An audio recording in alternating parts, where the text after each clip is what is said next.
Welcome friends, एक नए video के साथ मैं प्रोफेसर सीपी भसीन आपके सम्मुख हाजिर हूं। कहा जाता है जिंदगी जिंदा दिली का नाम है, मुर्दा दिल क्या खाक दिया करते हैं। जिंदगी जिंदा दिली का नाम है। जिंदा दिली दिल से होती है। किस प्रकार के वातावरण में हम लोग जी रहे हैं? क्या एक डरा हुआ वातावरण नहीं है? एक डरावना वातावरण नहीं है? हम क्या खा रहे हैं, इस पे प्रश्नवाचक चिन्ह लग रहा है। हम कितना चल रहे हैं, इस पे प्रश्नवाचक चिन्ह लगा है। हम कितनी एक्सरसाइज कर रहे हैं, इसके मापदंड तय कर दिए गए। कहा जाता है एक्सरसाइज करनी चाहिए, व्यायाम करना चाहिए। 3 दिन पहले एक व्यायाम के शिक्षक की हार्ट अटैक से मृत्यु हो गई थी। तब यह प्रश्न फिर सामने आया था, जो शिक्षक ही व्यायाम का है, जो शिक्षित करता है लोगों को, व्यायाम करके जब वो वापिस आ रहे थे, हृदयाघात से, हार्ट अटैक से उनकी मृत्यु हो गई। टीवी के समाचार की बात कर लेता हूं। चैनल का नाम लेना ठीक नहीं रहेगा, लेकिन एक चैनल की महोदया, आज ही मैंने सुना था, बड़ी ही विचित्र बात मीडिया में चलती है आजकल। भारतीय एक साल में 21,000 करोड़ समोसे खा जाते हैं। भारतीय एक साल में 34,000 करोड़ परांठे खा जाते हैं। ये जो तेल का सेवन करते हैं, इससे हार्ट अटैक दिन प्रतिदिन बढ़ते जा रहे हैं। बात विचारणीय है और देश के हर जागरूक नागरिक को इस पर विचार और चिंतन करना चाहिए। क्या आज से 40-50 साल पहले समोसे और कचौड़ी भारत के नाश्ते का एक अभिन्न अंग था या नहीं?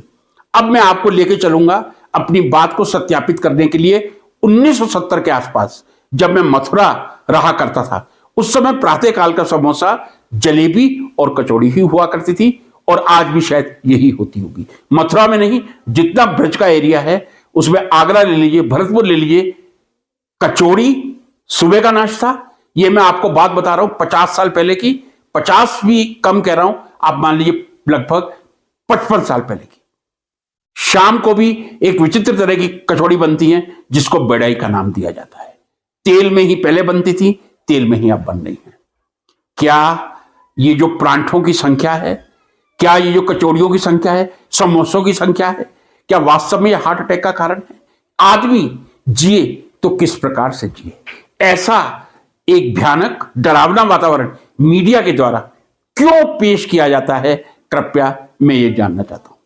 मित्रों, जो यथास्थिति है, मैंने एक पहले भी वीडियो अपलोड किया था, लेकिन आज एक चैनल, चलिए अब मैं नाम ही ले देता हूं, आज तक की एंकर, ये सारे जब आंकड़े प्रस्तुत कर रही थी, तो फिर मेरे एक हृदय में एक विचार आया, चिंतन किया, मनन किया और सोचा कि क्यों ना वास्तविकता आप लोगों के सामने रखूं। क्या आज से 10, 15, 20 साल पहले कह दीजिए, बर्गर, पिज्जा आप लोगों के पास था? क्या बर्गर पिज्जा का इसमें कहीं रोल तो नहीं है? इसको भी मैं कल्प्रिट इतना नहीं मानता।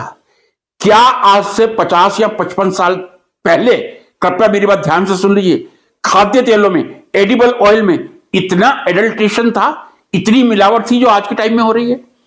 क्या FSSAI, फसाई जिसको कहा जाता है, जिसका काम ही फूड की सिक्योरिटी और सेफ्टी को कंट्रोल करना है, क्या वो व्यापक रूप से काम कर रही है? जब जब तेल के सैंपल लिए गए हैं, जब जब पनीर के सैंपल लिए गए, 90% सैंपल फेल जाते हैं। एडल्ट्रेशन, मिलावट सबसे बड़ा कारण है। समोसे कचौड़ी को दोष डालें, परांठे को दोष डालें, और मैं ये मानूंगा कि एक जो समझदार स्वस्थ रहने वाला इंसान होगा, वो सीमित मात्रा में इसका सेवन करेगा, और आज से 55 साल पहले भी सीमित मात्रा में इसका उपयोग करता था। हफ्ते में एक बार या 15 दिन में एक बार इसका सेवन होता था। आज की तरह रोज बर्गर और पिज्जा नहीं चलता था। बर्गर और पिज्जा पे कोई नहीं बोलता। एडल्ट्रेशन, जो आज के हार्ट अटैक का मूल कारण है, मिलावट, उस पे कोई नहीं बोलता।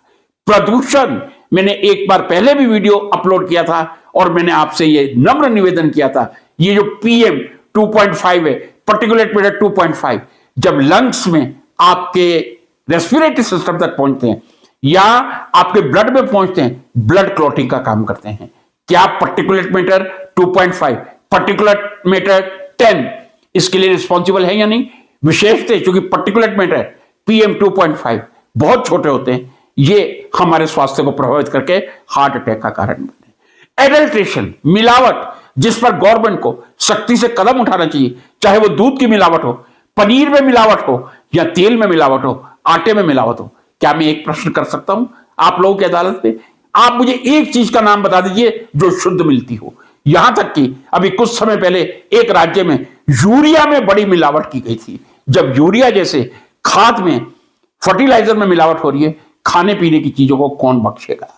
जिसको हम देशी घी कहा करते हैं, शुद्ध घी कहा करते हैं, क्या जो 600 रुपए किलो अमूल का, सागर का या और कोई मिल रहा है, क्या कोई गारंटी से कह सकता है कि यह पूर्णतः शुद्ध है, मिलावट से रहित है? हमारा ध्यान, सरकार का ध्यान खाद्य वस्तुओं में मिलावट पे होना चाहिए। हमारा ध्यान प्रदूषण नियंत्रण पे होना चाहिए। दो मूल कारक हैं, एडल्टेटेड जो हम ऑयल, घी, तेल या दूध, इन सब चीजों का उपयोग कर रहे हैं। दूसरा, जो बढ़ता हुआ प्रदूषण जो हम फैला रहे हैं तेजी से, और इसका कोई चिंतन बना नहीं है, बढ़ता हुआ प्रदूषण। और जो पनीर, अभी पनीर के कुछ सैंपल लिए गए थे, 90% सैंपल फेल गए थे। और बर्गर, पिज्जा, क्या कोई हिम्मत करता है FSSAI का कोई एम्प्लॉय कि मैकडोनाल्ड में जाके सैंपल कलेक्ट करे? जब तक FSSAI पूरी क्षमता से काम नहीं करेगी, कृपया हम चलने को, दौड़ने को, एक्सरसाइज को, इन चीजों को दूषित ना करें। दूषित करें हम एडल्ट्रेशन को करें, मिलावट को करें, प्रदूषण को करें, जो हार्ट अटैक का कारण बनते जा रहे हैं।